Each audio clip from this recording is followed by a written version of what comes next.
പരീക്ഷാ തട്ടിപ്പിൽ PSCക്ക് ചെക്ക് വച്ചിരിക്കുകയാണ് ലോക് ഭവൻ. ക്രമക്കേടുകളുടെ പൂർണ്ണ വിവരങ്ങൾ ഉൾപ്പെടുത്തി രാഷ്ട്രപതിക്ക് റിപ്പോർട്ട് സമർപ്പിക്കാൻ നടപടികൾ ആരംഭിച്ചിരിക്കുകയാണ് ഗവർണർ. PSCക്കെതിരെ 100-ലധികം പരാതികൾ രജിസ്റ്റർ ചെയ്തിട്ടും അന്വേഷണം കാര്യക്ഷമമല്ലാതെ വന്നതോടെയാണ് ഗവർണറുടെ നിർണായക ഇടപെടൽ. ഗവർണറുടെ റിപ്പോർട്ട് രാഷ്ട്രപതി സുപ്രീം കോടതിക്ക് കൈമാറിയാൽ PSCയുടെ നിലനിൽപ്പ് തന്നെ ചോദ്യം ചെയ്യപ്പെട്ടേക്കാം. വിവരങ്ങളുമായി തിരുവനന്തപുരത്ത് നിന്ന് ശാലിനി ചേരുകയാണ്. എന്തായാലും നമുക്ക് ശാലിനിയിലേക്ക് പോകാം. ശാലിനി, ഏറ്റവും നിർണായകമായ ഒരു നീക്കമാണ് ഇപ്പോൾ ലോക് ഭവൻ ആരംഭിച്ചിരിക്കുന്നത്.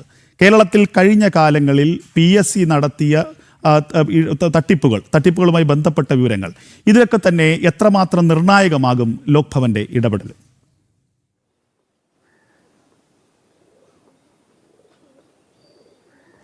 രഞ്ജിത്തമ്പാടി, രാഖി, എന്തായാലും PSC സംബന്ധിച്ചിടത്തോളം അതിൻ്റെ വിശ്വാസ്യത നഷ്ടപ്പെട്ട സാഹചര്യം, ഒപ്പം തന്നെ കഴിഞ്ഞ കാലങ്ങളിൽ നടന്നിട്ടുള്ള പല പരീക്ഷകളിലും കാര്യമായ ക്രമക്കേടുകൾ കടന്നുകൂടിയിട്ടുണ്ട് എന്ന തെളിവുകളടക്കം പുറത്തു വന്ന സാഹചര്യം, ഇതിലാണ് ഒരു ഭരണഘടനാ സ്ഥാപനം എന്ന നിലയിൽ അതിൻ്റെ ഏറ്റവും ചുമതലപ്പെട്ട വ്യക്തി എന്ന നിലയിൽ ഗവർണർ കൂടി കൃത്യമായ ഇടപെടൽ നടത്തിയിട്ടുള്ളത്. കഴിഞ്ഞ ദിവസം അതുമായി ബന്ധപ്പെട്ട ചില സൂചനകൾ നൽകുന്നതായിരുന്നു ലോക് ഭവനിൽ നടന്നിട്ടുള്ള അറ്റ് ഹോം പരിപാടി. കാരണം PSC ചെയർമാൻ ബൈജുവിനെയും ഒപ്പം തന്നെ 15 അംഗങ്ങളെയും ആ പരിപാടിയിലേക്ക് ക്ഷണിക്കാതിരുന്നതോടുകൂടി PSCയോടുള്ള അദ്ദേഹത്തിൻ്റെ അതൃപ്തി, ഒപ്പം തന്നെ തുടർ നടപടികൾ നമ്മൾ മനസ്സിലാക്കിയതാണ്.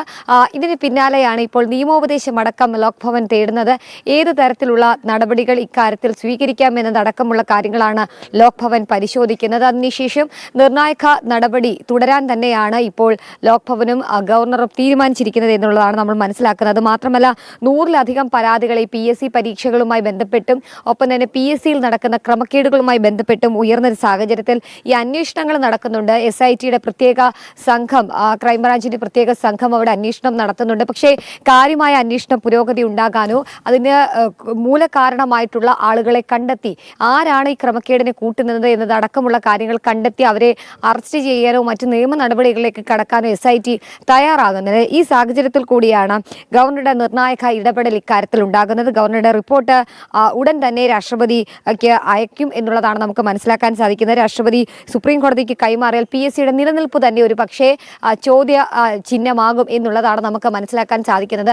കഴിഞ്ഞ കുറേ കാലങ്ങളായി PSC കേന്ദ്രീകരിച്ച് നടക്കുന്ന അഴിമതികൾ, ക്രമക്കേടുകൾ, പരീക്ഷാ തട്ടിപ്പുകൾ, ആസൂത്രണ ബോർഡിൽ നടന്നിട്ടുള്ള വലിയ ക്രമക്കേട്, അതായത് ഇടത് അനുകൂലിയെ അല്ലെങ്കിൽ ഇഷ്ടക്കാരനെ തിരികെ കയറ്റാൻ വേണ്ടി പരീക്ഷ എഴുതിയ, കൃത്യമായി പഠിച്ച് പരീക്ഷ എഴുതിയ ഉദ്യോഗാർത്ഥികളുടെ പേപ്പറുകൾ കൃത്യമായി വാല്യൂ ചെയ്യാതെ, മൂല്യനിർണ്ണയം നടത്താതെ, ഇഷ്ടക്കാർക്ക് വേണ്ടി അധികമായി മാർക്ക് നൽകി നിയമനം നടത്താനൊരുങ്ങിയ അടക്കമുള്ള വലിയ രീതിയിലുള്ള ക്രമക്കേടുകൾ പുറത്തു വന്ന സാഹചര്യമുണ്ട്. പരീക്ഷാ ചോദ്യപേപ്പറുകൾ ചോരുന്നു.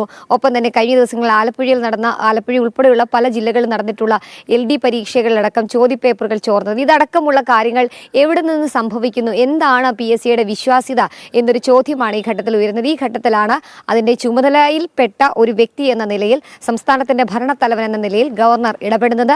കൃത്യമായ അന്വേഷണത്തിലേക്ക് കാര്യങ്ങൾ പോകണമെന്നുള്ളതാണ് ഗവർണർ ലോക് ഭവനുമൊക്കെ PSC ഈ കേസുമായി ബന്ധപ്പെട്ട് അന്വേഷണം നടത്തുന്ന ഉദ്യോഗസ്ഥരെ അറിയിച്ചിട്ടുള്ളത്.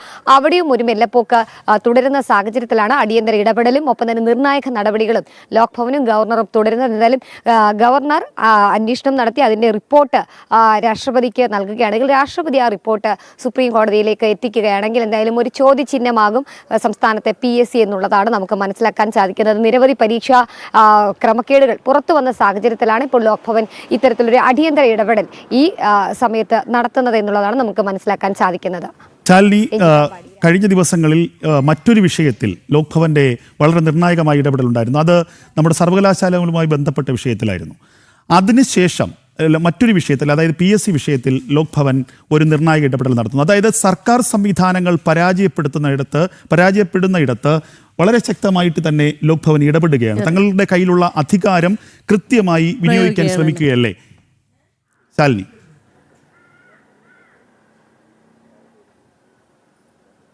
തീർച്ചയായും അങ്ങനെ തന്നെയാണ്. കാരണം സംസ്ഥാനം ഭരിക്കുന്ന സർക്കാർ അല്ലെങ്കിൽ സർക്കാർ സംവിധാനങ്ങൾ അല്ലെങ്കിൽ നിയമ സംവിധാനങ്ങൾ കാര്യമായി ഇടപെടൽ നടത്തുന്നില്ല എന്ന് കാണുമ്പോൾ അവിടെ ഇടപെടൽ നടത്തുന്ന ഒരു ശരിക്കുമുള്ളൊരു സർക്കാരായി തന്നെ ഒരു പക്ഷേ ഗവർണർ മാറുന്നുണ്ട് എന്ന് വേണം പറയാൻ. കാരണം നിരവധി ഉദ്യോഗാർത്ഥികളുടെ സ്വപ്നമാണ് PSC പരീക്ഷ എഴുതിയ ഒരു ലിസ്റ്റിൽ കടന്നുകൂടുക. ആ ലിസ്റ്റിൽ കടന്നുകൂടുക മാത്രമല്ല ഒരു ജോലി വാങ്ങി കുടുംബം പോറ്റുക എന്നുള്ളത്. പക്ഷേ അവിടെയാണ് സംസ്ഥാന PSC ഒരു നോക്കു നോക്കുകുത്തിയായി മാറുന്നത്. കാരണം പരീക്ഷ എഴുതി ലിസ്റ്റിൽ ഇടം പിടിച്ച 1ാം റാങ്കുകാരി പോലും ജോലി ലഭിക്കാതെ സമരങ്ങൾ നടത്തി അല്ലെങ്കിൽ സമരപ്പന്തലിൽ സെക്രട്ടേറിയറ്റിന് മുന്നിൽ പട്ടിണി കിടക്കേണ്ട സാഹചര്യത്തിലേക്ക് കാര്യങ്ങൾ എത്തുന്നു. മറുവശത്ത് ഇഷ്ടക്കാരെ തിരികെ കയറ്റാൻ PSCയിലെ ഉന്നത ഉദ്യോഗസ്ഥരടക്കമുള്ളവർ ഇടപെടൽ നടത്തുന്നു. ഇവിടെയാണ് ഒരു ശരിയായ രീതിയിലൊരു അന്വേഷണം വേണമെന്നൊരു ആവശ്യം വരുന്നത്.